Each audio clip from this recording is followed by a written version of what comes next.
Ravens flock. The flock rundown is the place to be. My man Ryan has been a lifelong Ravens fan since he was born. So I'm telling you now, it's about to go down. The podcast, the flock rundown. Ravens, baby. Nothing gets better than waking up and wondering how high we can fly. Tune in. Motionless brainwaves attempt to swim their way to sense, can't tame the untamed.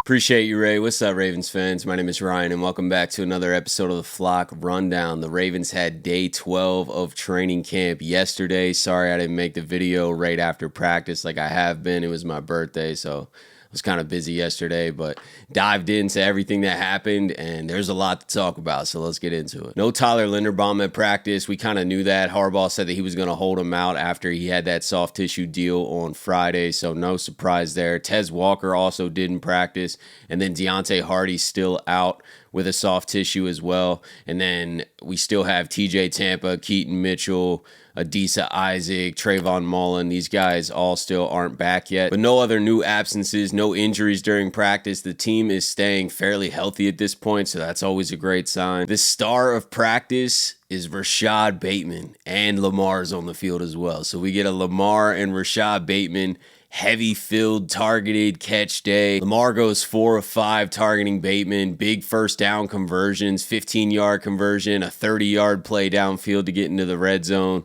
Seems like they're really trying to work on that connection, and we've been talking about this nonstop, right? Like, we need to get Lamar and Rashod on the field at the same time so that they can build that chemistry, because they haven't had a lot of offseason work. Rashod's been injured, and then when Rashod was there, Lamar was out for a little bit. Now they're both out there consistently, both healthy, both in their prime, really. I mean, there's no reason that it's just nothing but ascension with this connection between Lamar and Bateman, and we need it. You know, we don't have a lot of stud receivers, really. Obviously Zay Flowers and then the tight ends, but having Bateman step up into a much larger role is going to be needed this year. There's no way that we can have Bateman not that involved and have a really successful passing game. I think that he's going to have to be involved. Obviously we have Nelson Aguilar, and Tez Walker probably will make some plays. Tylan Wallace.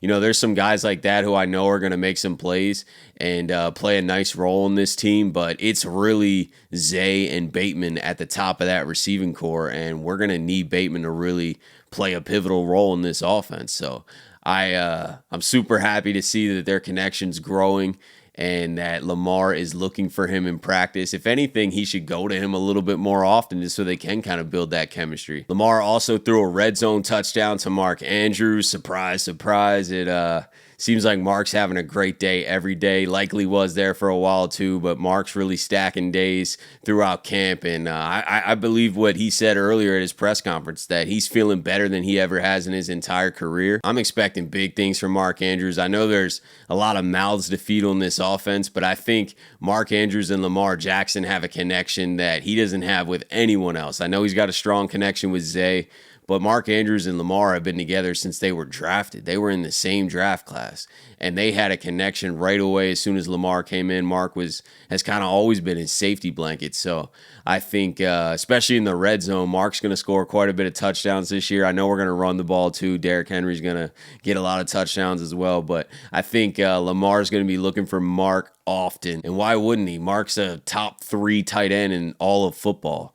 And I don't think he's done progressing either. I don't think we've seen the best Mark Andrews we've ever seen. I think he's got another prime year in these next like 2-3 years. I think Mark's going to really cement himself in that top 3 and remind everyone that he is an elite tight end in the NFL. We also got a nice Zay Flowers highlight, little joystick move. You know, they continue to constantly work on their connection during each practice as well. It seems like Lamar's finding Zay often. I said it last episode, I think Zay Flowers is in for a 1,000+ yard year. He almost got there last year, 100 and some yards away. He broke the Ravens rookie receiving record set by Torrey Smith. It would make sense for Zay to take that leap and get a couple hundred more yards to get over 1,000 this year. And it's rare. It's really rare for a Ravens to have a 1,000-yard receiver. It's weird. It's weird to say because most teams almost every team has a 1,000-yard receiver, but it seems like the Ravens usually don't. We spread the ball out to a lot of different guys, and also we're just not throwing quite as much as a lot of teams do. So I think that plays a big role in it.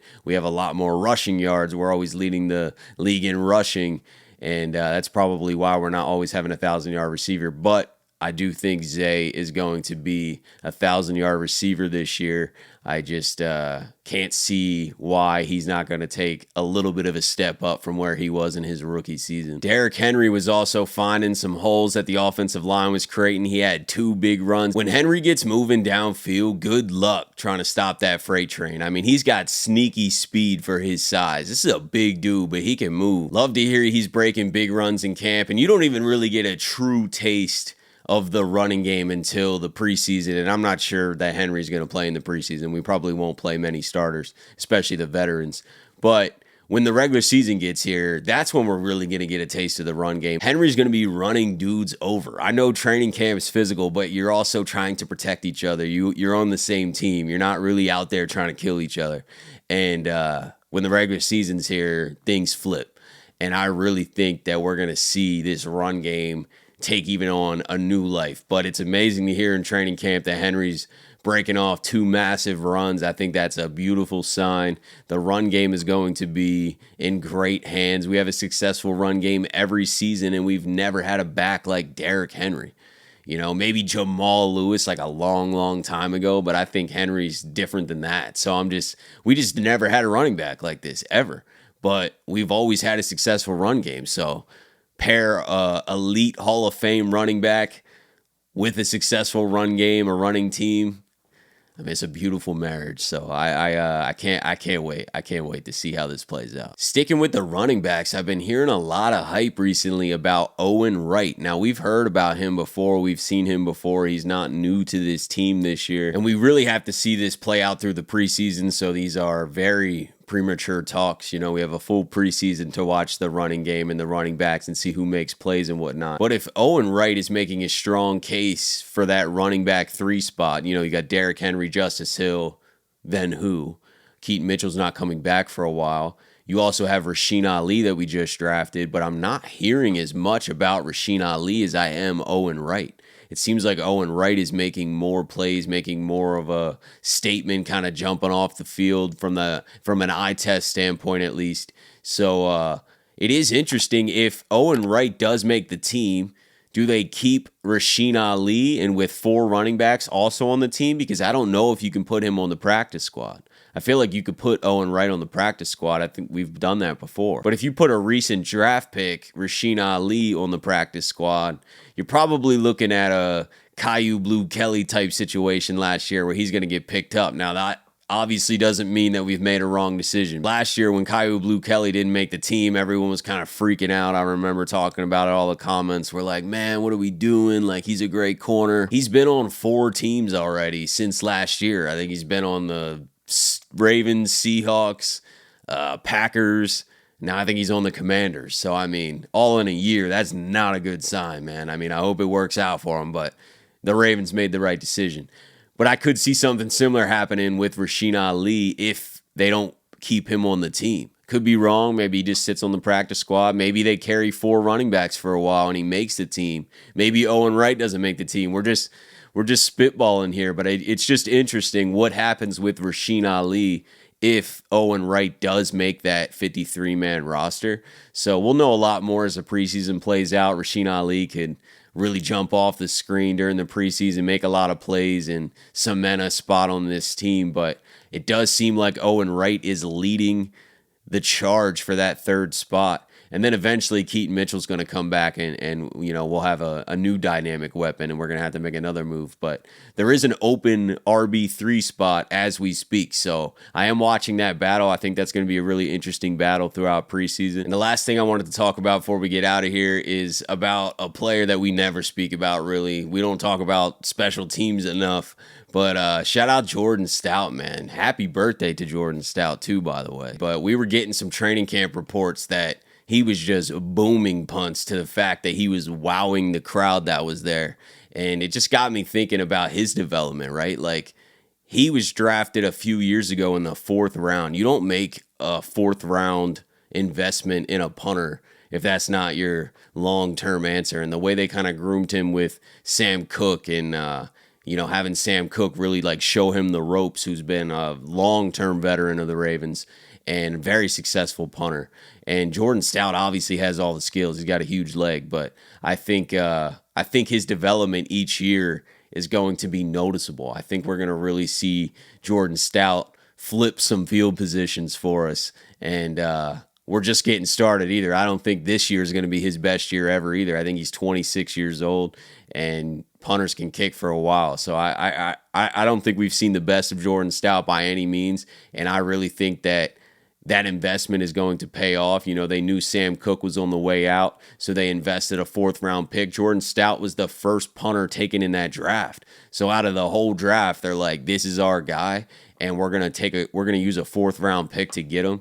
So that just tells me how much he means to them. Not that a 4th round is crazy, but it is kind of for a punter, you know what I mean? You don't really usually draft punters and kickers that often. So that really shows how much they believe in him. And then I've seen his progression over the last few years. So I wouldn't expect anything different. I think he's going to take a leap this year. And I think that, like I said earlier, he's really going to flip some field position for us. And special teams is going to play a bigger role than ever, I think, this year, or at least in a long time, with the new kickoff rule and just having Justin Tucker, the greatest kicker ever, and then also having a really talented punter. I think the Ravens special teams unit as a whole will resume dominance. We had a shaky year or so covering kicks and punts, I feel like, but I think John Harbaugh is going to get the guys locked back in, and I'm expecting special teams to play an important role throughout this season. But that's it for today, guys. Appreciate you guys tuning in to another episode of the Flock Rundown. As always, have a beautiful rest of your day, and I'll talk to you guys soon. Motionless brainwaves attempt to swim there where the sense can't tame the